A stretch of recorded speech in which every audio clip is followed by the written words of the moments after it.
Good afternoon. This is Julia Widup with Talk Story TV, and I have with me author Paul Allgood, who's written a book called The Inextricable Tale, and he's going to tell us more about the main character and the story. Go ahead, Paul. Okay.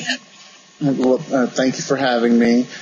The story focuses on, as you said, Saul Shields, and it mainly deals with his struggles as a young, unexpectant father, and later on aspects of spirituality, and he has to deal with just coming to terms with life in general, and he's basically plagued by poor decision after poor decision after poor decision while he's going through that process.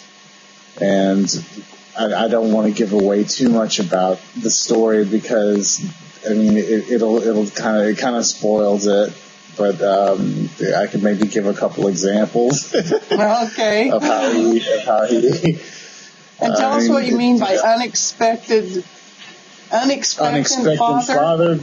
Well, that he felt that this character falls in love with a lady very quickly, and they discover that they're expecting, and they got married under pressure, so to speak, and the story has, is a condensed version of how he tries to handle that and juggle that along with aspirations of being a musician, a professional musician. Okay. One of the first things that he does is the very place that he works, he tries to rip off his employer, and he got lucky in that he didn't have to actually spend time in jail. What he ended up doing was getting involved in a scheme where he had to stay with the family, and it was sort of like a halfway house situation. And it ended up where he was staying with a Latter-day Saint family because they, and this is, fictional, but it so happened that there were a lot of fairly well-to-do Mormons in this particular area, this city. The city's not fictional, but the setting is. And they participated in a program that was state-run where they would take on someone who would have normally spent time, full-on jail time, and they treated it like a halfway house situation. Okay. His work, where he would, work for this family and things like that. And that's, the ampersands is the family that he wound up with. And so, some of his adventures take off from there. That's interesting. Is your character black? Yes. Yeah, he is. And he's placed with a Mormon family? Correct. That's going to be problematic right there, right? Well, yeah, it's interesting because, one thing about Saul is that he happens to be well-read, and the daughter, Anna, is intellectually curious about Saul because, Saul is a bit of a novelty, and they wondered why this guy had to come in through the back door and all that stuff. But it so happened that in his lean-to, or his area, he had quite a few books about different subjects, and one of them happened to be about the Mormon Church, and Saul and Anna befriend each other, and there's an adventure in itself right there, their friendship as part of the story arc. And I imagine he opened her eyes to Mormon history. and that it was all part of his, questioning anyway. Mm-hmm. And because of that, caused her to give a little bit of pause to some of the details, about the church that she may not have experienced before, or she might not have understood before. So, and some of the history she may not have known. Some of the history, yeah. I was looking for the word exactly. That's it. Right. Oh, does sound interesting. Okay, so what are some of the other? So the stealing the money from his employer was a bad choice. But what were some of the bad choices he made after he got to the halfway house? Can you tell us any of those? Well, I mean, one of which, because I mean, the girl is only 16 years old, and one of which was them, like, say, smoking out back, where she would sneak out of the house and they would have a smoke. I mean, that's where they would have some of their philosophical discussions would take place, like, say, over a cigarette. And, it was just, he was just sort of a bad influence on her in that sense. Cigarette for a Mormon girl. Well, yeah. And, now the book is it's in other mediums besides just the novel. In the screenplay, not to jump too far afield, but in the actual screenplay that's made for the small screen, he also teaches her how to shoplift as well. So, I mean, those are just some of the things that he did that are not too wise. This is it's not actually in the book, but I mean, just a little bit of a further expanse of the way that he, influenced her in a negative, with a negative, what's the word I'm looking for? Just a negative influence in general, but while at the same time trying to open up her eyes, because, I mean, she was a little bit naive. Mm-hmm. Wow, so you have a screenplay already. Right. The story has evolved quite a bit. I mean, since it started around 2003, 2004, it became a novel, then an audiobook, then a stage play, and the screenplay is the last development for, right, like I said, for the small screen. So. And has it been filmed yet? Not yet, because I mean we're still getting the cast together, but we've got the nuts and bolts. Cool. And so you have your own production company to do that film? Well, no, this will actually be through another. It's a small independent house. I mean, everything that we've done so far has been on a really small scale. The book published by a small house, Gray Vireo, and this production company is another independent film company, with small budget. Okay. And where will it be released? Online, I assume, but... Online presumably till they find somebody that'll make it a little bit bigger. Mm-hmm. Wow, that's a good way. That's a good way to go with it. That's a very good way to go with it. And how did you stumble upon that? Are you new filmmakers or something? Right. It was just through community theater. And just getting to know people in the area. And someone's always got a camera, so.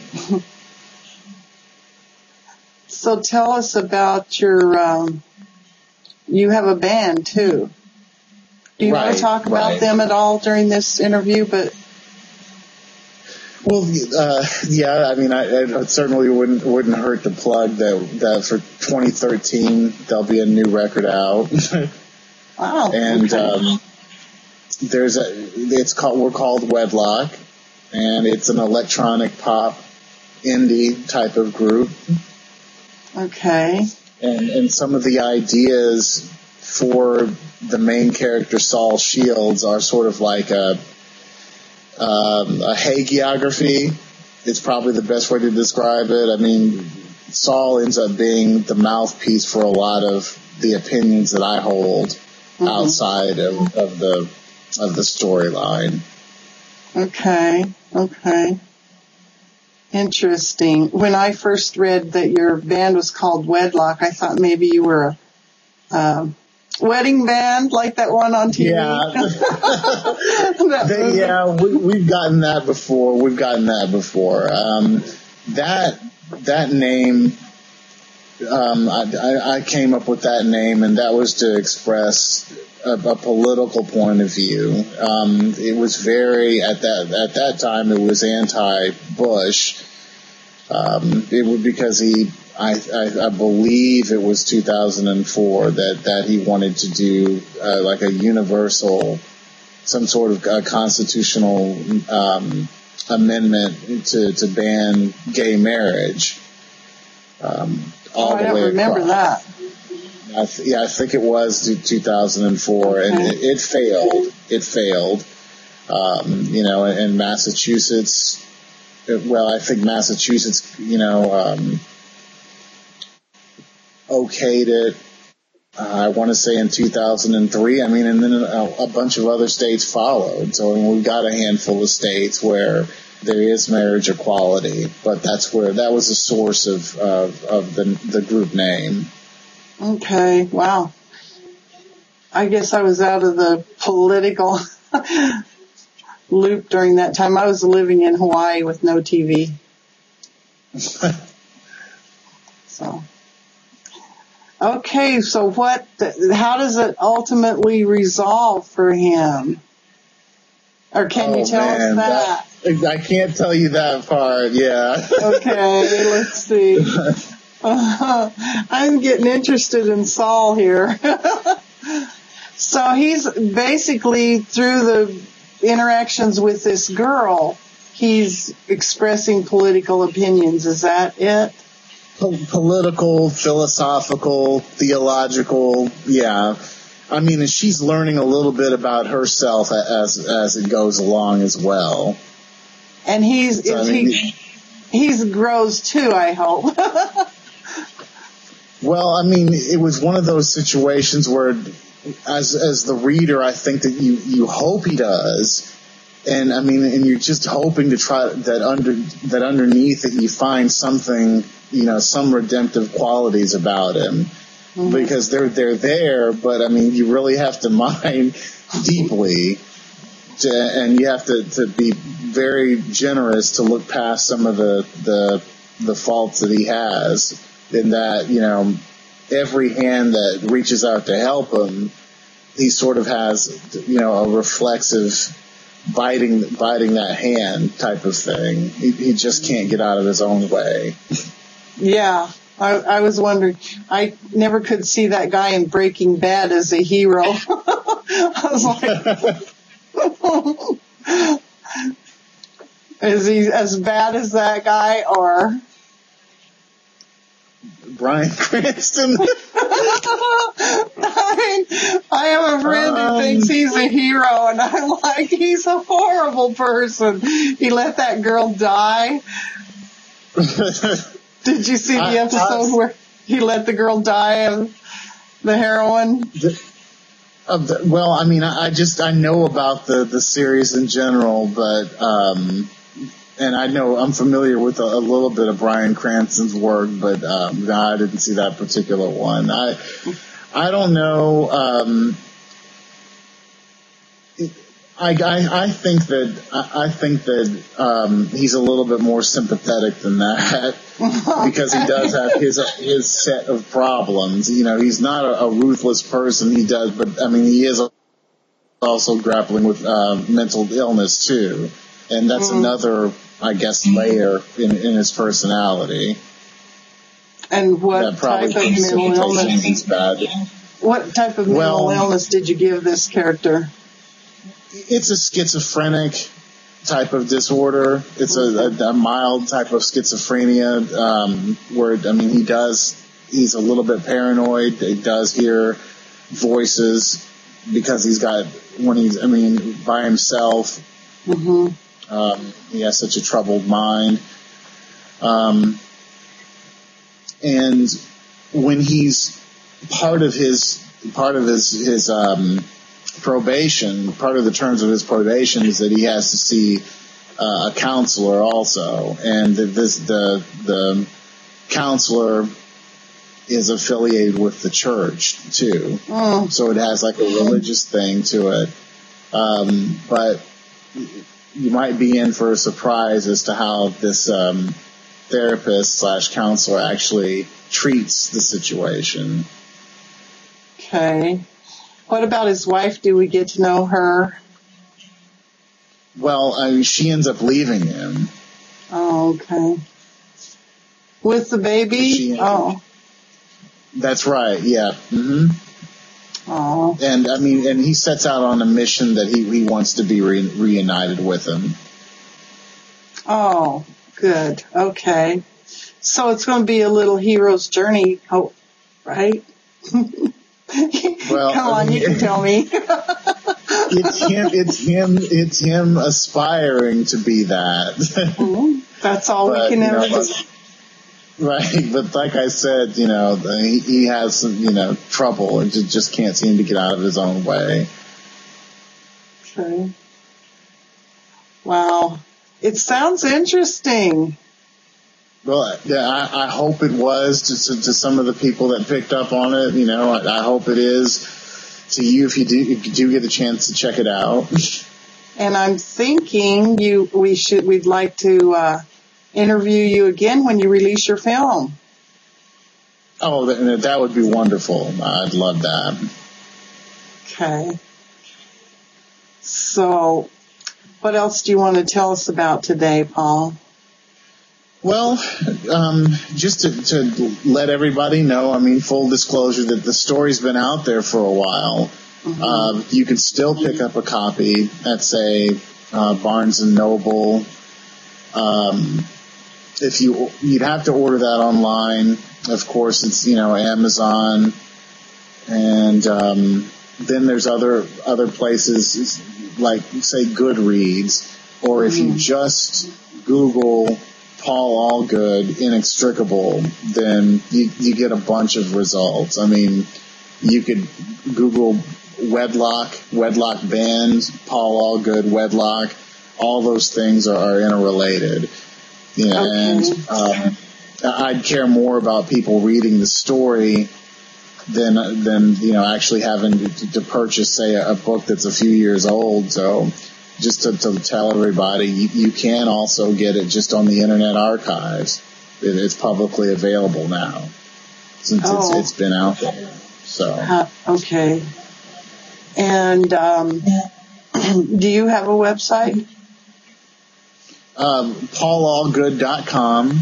Okay. The band website is wedlockmusic.com. Okay. And then, just one more. Oh, go ahead. I'm sorry. Go ahead. Well, I was just going to say, and for my band, my side project to the band, is another one. It's called Celadon Candy. And that's a little bit more the experimental. And that's just celadoncandy.com. Okay. That's experimental music.